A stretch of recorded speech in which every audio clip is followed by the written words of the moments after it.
అమ్మా, ఈ ఊళ్ళో మనకు చుట్టాలేరా? ఉన్నారు బాబు. మరి వాళ్ళ ఇంటికి వెళ్ళొచ్చుగా, ఈ చెట్టు కిందెందుకు? చెడి చుట్టాలింటికి వెళ్ళకూడదురా.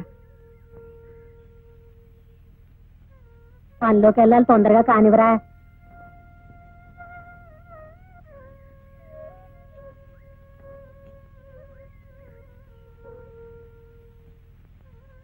బాబు, ఆకలిస్తుందా? లేదమ్మా. నీకేస్తుందా? బాబు, ఎందుకమ్మా ఏడుస్తున్నావు? ఈ ఆకలి అనే మాట ఇంకా ఎన్నిసార్లు వినాల్సి వస్తుందో అని. ఎందుకమ్మా, ఎందుకు తినాలి? నేను మొగాని కదా. ఒకసారి నాన్న ఊరు వెళ్ళినప్పుడు నువ్వే అన్నావు, నాన్న లేనప్పుడు నువ్వే పెద్దోడివి అన్నావు. ఇప్పుడు నాన్న లేడుగా, నేను పెద్దోడిని. నీకు తినడానికి ఏదన్నా తెస్తాను. బాబు, ఎలా తీసుకొస్తావురా? దేవుడి మీద ఒట్టండి, ఆ వెంకటేశ్వర స్వామి మీద ఒట్టండి, వినాయకుడి మీద ఒట్టండి, ఇక్కడ ఉన్న దేవుడు అందరి మీద ఒట్టండి. నేను 20 రూపాయలు నోటు ఇచ్చానండి. వేయడంత లేవు. నువ్వు 20 రూపాయలు నోటు ఇచ్చావా? నువ్వు ఇచ్చింది బిల్లు అంతే. ఓటు బిల్లు ఎలా ఇస్తానండి? బిల్లుతో పాటు 20 రూపాయలు నోటు కూడా ఇచ్చానండి. దేవుడి మీద ఒట్టండి. ఏమిటయ్యా పాప కుర్రాడు దేవుడి మీద ఒట్టు అంటే ఇల్లేదంటావు? ఇవ్వలేదయ్యా బాబు. ఇచ్చానండి. నోట్లు చూపించమనండి, నా నోటు చూపిస్తాను. చూపించు. ఏమిటయ్యా చూపించేది? ఏది ఏది ఏ నోటయ్యా? ఇదిగోండి, ఆ కొత్త నోటు నాదేనండి. ఇది బ్యాంక్ క్యాషియర్ ఇచ్చిన నోట్ అయితే డబ్బు లేకుండా వచ్చి అబద్ధాలు ఆడతావా? లేదు సార్, ఇచ్చానండి. దేవుడి మీద ఒట్టండి. ఇప్పుడు టిఫిన్ తీసుకెళ్ళిపోతే మా అమ్మ చంపేస్తుందండి. ఇదేమిటయ్యా చిన్న కుర్రాడు ఏడుస్తా ఉంటే ఇవ్వకుండా ఇచ్చానని ఎందుకు చెప్తాడు చెప్పు? డబ్బులు లేకుండా పాలసీ గడుచుకోవడం ఎందుకు వస్తాడయా? ఇదిగా ఇచ్చే ఉంటాడు, నువ్వు మర్చిపోయి ఉంటావు. ఇవ్వయ్యా. అవును, ఇచ్చే మర్యాదకి ఇచ్చే. నలుగురు తెలిస్తే హోటల్ పరువు పోతుంది. ఇచ్చే తొందరగా ఇవ్వయ్యా.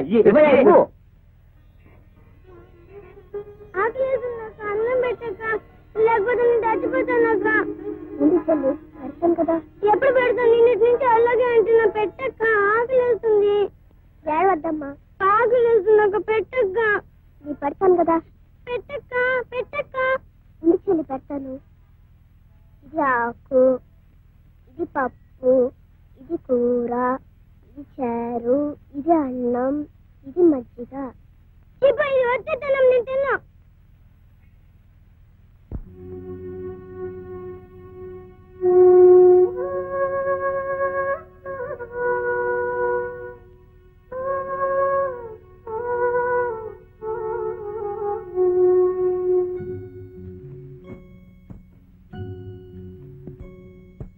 ఆకేసి పప్పేసి బొంపేసి నెయ్యేసి నీకో ముద్ద నాకో ముద్ద. ఆకేసి పప్పేసి బొంపేసి నెయ్యేసి నీకో ముద్ద నాకో ముద్ద. ఆకలి తీరే పోయింది, అత్తారింటికి దారేది. ఇలా ఇలా ఇలా ఇలా ఇలా ఇలా.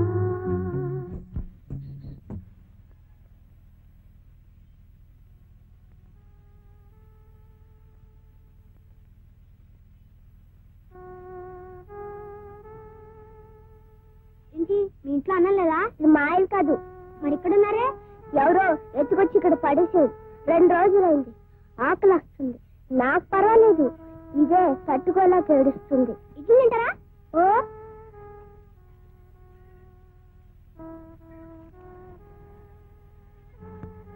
ఇది మా అమ్మకి. మా అమ్మకి చేసి పోలీసులు తీసుకొస్తాను. మీరే భయపడకండి, మిమ్మల్ని విడిపిస్తాను. నిజంగా వస్తావా? ఓ ఒట్టు ఒట్టు. అమ్మా, ఇడ్లీలు. ఎక్కడో బాబు? ముందు తినమ్మా. ఎక్కడో చెప్పరా? ఎవరినన్నా పనవడదామని వెళ్ళాను. అక్కడ ఒక ఆయన బస్సు ఎక్కుంటే బస్సు కింద పడింది. అని నేను చూశాను. ఆయనకి ఇద్దామనుకుంటే బస్సు వెళ్ళిపోయింది. బస్సు వెనకాల పరిగెత్తాను. ఆయన దిగేదాకా పరిగెత్తాను. ఆయన దిగిన తర్వాత పర్సు ఇచ్చేశాను. ఇస్తే ఆయన డబ్బులంతా చూసుకుని నాకు 20 రూపాయలు ఇచ్చాడు. అప్పుడు నేను 4 గిడ్డలు తిని నీకు తెచ్చాను. ఇంకో చిల్లరా బియ్యం కొని అన్నం వండు. నువ్వెక్కడికి రా? ఏంట్రా తలుపులు తెరిచే ఉన్నాయే?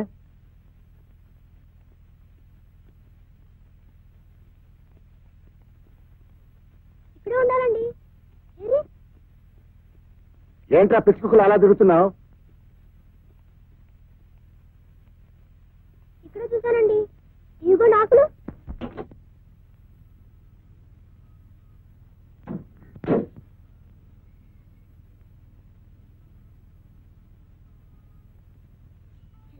మనం పారిపోదాం. ముందు నువ్వు వెళ్ళు, వెనకాల నేను వస్తా.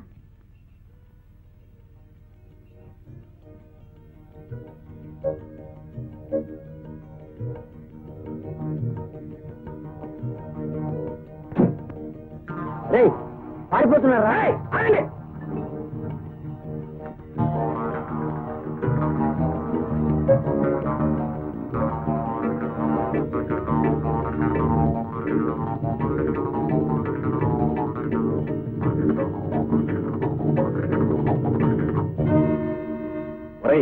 పోలీస్ ఇన్స్పెక్టర్ రా, ఒక్కలో తోసేస్తాడు. ఇంకోటి ఉంది కదా, దాన్ని ఎదుగుతాం పదా.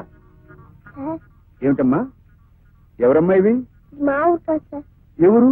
మా విజయనగరం సార్. విజయనగరమా? మరి ఎక్కడికి ఎందుకు వచ్చావమ్మా? ఎవరో దొంగలు ఎత్తుకొచ్చేస్తారు సార్. ఎవరమ్మా? అదిగో. అవేనేనా? అవును సార్, నాకు చాలా భయంగా ఉంది సార్.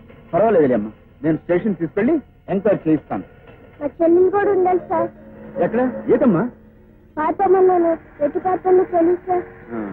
పర్వాలేదులేమ్మా, నేను స్టేషన్ తీసుకెళ్ళి ఎంక్వైరీ చేయించి నిన్ను మీ చెల్లెల్ని మీ ఊరు పంపిస్తాను. వద్దు సార్, అక్కడ మా పిల్ల ఉంది సార్, ఊరికే తంటారు సార్. మరి ఏం చేస్తానంటావు? నాతో ఉండిపోతావా? మరి మా చెల్లెలండి? వెతికిస్తాను. నిజం చెప్తున్నానండి. నిజమా? వేదడంత లేవు, పోలీసులకు అబద్ధాలు చెప్తావా రాస్కల్? కాదండి, నిజం చెప్తున్నానండి. నిజమేనండి. కొట్టదండి, కొట్టదండి, కొట్టదండి. నువ్వు రాయవని తెలిసినా, నీ ఉనికి అబద్ధం అని తెలిసినా, అబద్ధాలు చెబుతూ ఉంటే నోరు మూసుకొని వినే పిరికివాడివని తెలిసినా, ఈ బోనులో నిలబడి నీ అబద్ధాలే చెప్పేవాడినిరా. ఈ బోనులో నిలబడి నీ అబద్ధాలే చెప్పేవాడినిరా. దేవుని మీద ప్రమాణం చేసి, దేవుని మీద ప్రమాణం చేసి అంతా నిజమే చెప్తాను. అంతా నిజమే చెప్తాను. అబద్ధం చెప్పను. అబద్ధం చెప్పను, అబద్ధం చెప్పను, అబద్ధం చెప్పను. ఏమిటి? అబద్ధం చెప్పను చెప్పను చెప్పను అని 3 సార్లు చెప్పావు? ఏం లేదండి, నిజాన్ని కాస్త గట్టిగా చెబుదామని. ఎంతసేపైంది బాబు వచ్చి? ఎంతసేపు అయిందా? 1 గంటన్నర అయింది వచ్చి. అయినా నువ్వు గుడికెళ్ళేదానివి, మన తాళం చెప్పి పక్కింటి నుంచి వెళ్ళొస్తా. నువ్వు దొరగారు బాబు, ఎప్పుడొస్తావు ఎలా తెలుస్తుంది పక్కింట్లో తాళాలు ఇవ్వడానికి? నేను చేయమంటావా? నా ఉద్యోగం అలాంటిది. వదినా, అబ్బాయి ఏ ఉద్యోగం చేస్తున్నాడు? అదేదో కంపెనీ వదినా. ఏ కంపెనీలో? ప్రజాబంధు అని ఓ ప్రైవేట్ లిమిటెడ్ కంపెనీ. ఏం బంధువో ఏమో, అసలు ఇంటి పట్టునే ఉండడు వదినా. 2 రోజులు ఇంటికే రాడు. అదేంటి 2 రోజులు ఇంటికి రాకుండా ఎక్కడుంటున్నావు బాబు? నా ఉద్యోగం అలాంటిది అత్త గారు. ఒక్కోసారి 24 గంటల పని ఉంటుంది. మళ్ళీ ఇంటికి రావడం ఎందుకని అక్కడే ఒక గది తీస్తున్నాను. వస్తాను వదినా. మంచిది.